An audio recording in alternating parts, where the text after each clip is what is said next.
Bienvenue sur Kinéline, la chaîne de bien-être émotionnel pour toute la famille. Je suis Céline, kinésiologue, et ici je vous propose des réflexions et des outils pour aborder les émotions, que vous soyez parents ou enfants. Ensemble, apprenons à mieux nous comprendre, à nous accepter et à avancer vers un mieux-être. Kinéline, votre bien-être émotionnel au cœur de chaque épisode.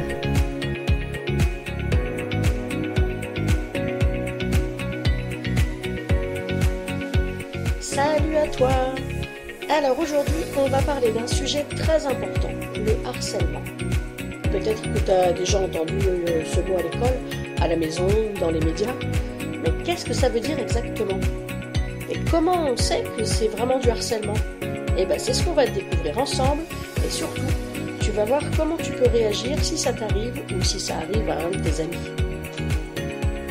Alors, c'est quoi le harcèlement? D'abord, il est important de bien comprendre ce que c'est. On parle de harcèlement quand quelqu'un fait du mal à une autre personne de façon répétée et intentionnelle. Ça veut dire qu'il le veut. Ça veut dire que la personne qui harcèle sait qu'elle fait du mal et elle continue, même si on lui demande d'arrêter, plusieurs fois. C'est pas juste une blague ou une dispute qui arrive comme ça une seule fois. Le harcèlement, c'est quand ces comportements méchants se répètent encore et encore. Alors ça peut prendre plusieurs formes.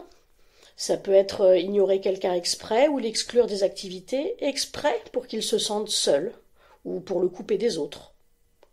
Ça peut être se moquer, ça peut être l'insulter, ça peut être dire des choses méchantes encore et encore. Ça peut être physique, frapper, pousser ou faire mal. Et puis sur les médias, c'est-à-dire qu'en ligne, ça peut être des appels téléphoniques répétés, ça peut être des messages méchants, ça peut être des photos qui font du mal et qui blessent, qu'on partage sur les réseaux sociaux. Ça, c'est ce qu'on appelle du cyberharcèlement, mais je pense qu'on t'en a parlé à l'école. Ce qui fait que c'est du harcèlement, c'est que les actions sont répétées, même quand on a demandé à la personne d'arrêter. Alors tu vas me dire, pourquoi est-ce que certains harcèlent? Eh bien, certains enfants se comportent de cette façon, et on se demande toujours pourquoi ils harcèlent. Et c'est pas toujours facile à comprendre, mais il y a plusieurs raisons qui peuvent expliquer ce comportement. Alors parfois, ils cherchent à se sentir plus forts ou plus puissants. Parce que les enfants qui harcèlent veulent se sentir importants ou ont besoin de contrôler les autres. Et ils pensent qu'en rabaissant quelqu'un d'autre, ils paraîtront plus forts ou plus populaires aux yeux des autres. Ils ont l'impression que faire du mal les rend cool ou qu'on pourrait les admirer. Mais en réalité, c'est une manière très négative de se faire remarquer. Et ce type de personne peut chercher à montrer que c'est lui le chef ou c'est elle le chef, en contrôlant ou en essayant d'intimider les autres. Parfois, les enfants qui harcèlent, en fait, harcèlent pour masquer un manque de confiance en eux. Oui, parce que même si ça peut paraître bizarre, eh ben, certains enfants qui harcèlent ont en fait très peu confiance en eux. Et ils ne se sentent pas bien dans leur peau. Et en faisant du mal aux autres, eh ben, ils essayent de se convaincre que eux-mêmes ils sont plus forts ou meilleurs. Alors ils doivent se dire si je fais peur aux autres, je serai plus puissant. Mais en fait, ce sont eux qui se sentent faibles ou vulnérables au fond d'eux.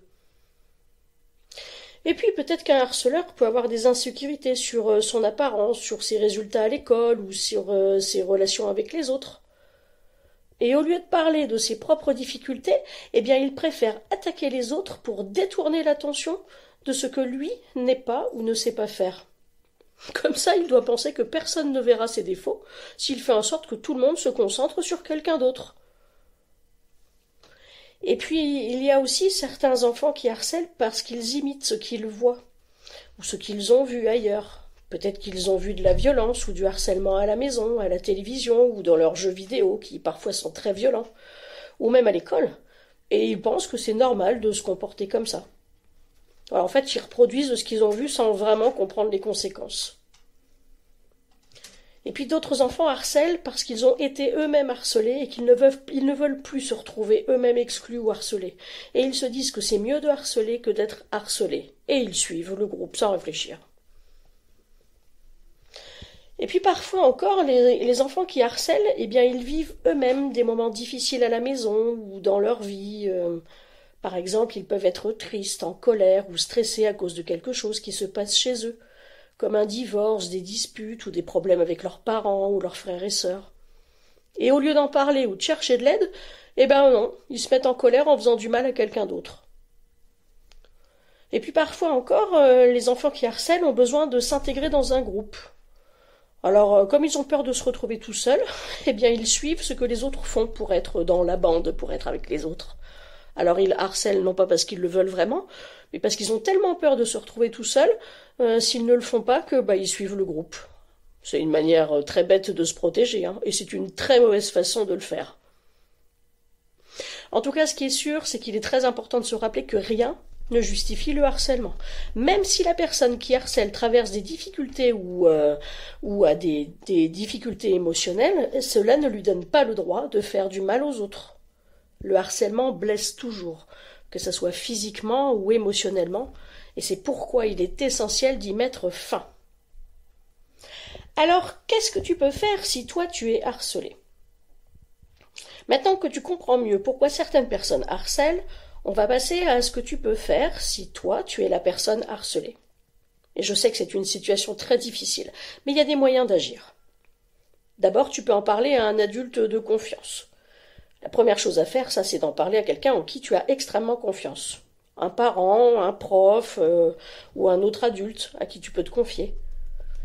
Et même si c'est difficile de parler de ce que tu traverses, c'est vraiment important, parce que les adultes, ils peuvent t'aider à résoudre la situation. Parfois, le harcèlement continue, parce que l'enfant harcelé n'en parle à personne, donc il est essentiel de ne pas garder ça pour toi. Il ne faut pas que tu répondes par la violence. C'est vrai que c'est tentant de répondre par la violence quand on nous agresse, mais ça ne résout pas le problème. Si tu réagis avec colère ou en frappant à ton tour, tu risques d'aggraver la situation, et alors au lieu de ça, peut-être que tu peux essayer de rester calme et de t'éloigner de la personne qui te harcèle, mais sans utiliser la force. C'est difficile, je sais. Tu peux aussi apprendre à répondre, sans montrer que ça t'atteint. Et si tu ne montres pas que le harcèlement te touche, ça peut des fois déstabiliser celui qui te harcèle. Oui, parce que ceux qui te harcèlent, ils cherchent une réaction, mais ils veulent que tu te mettes en colère ou que tu te sentes mal.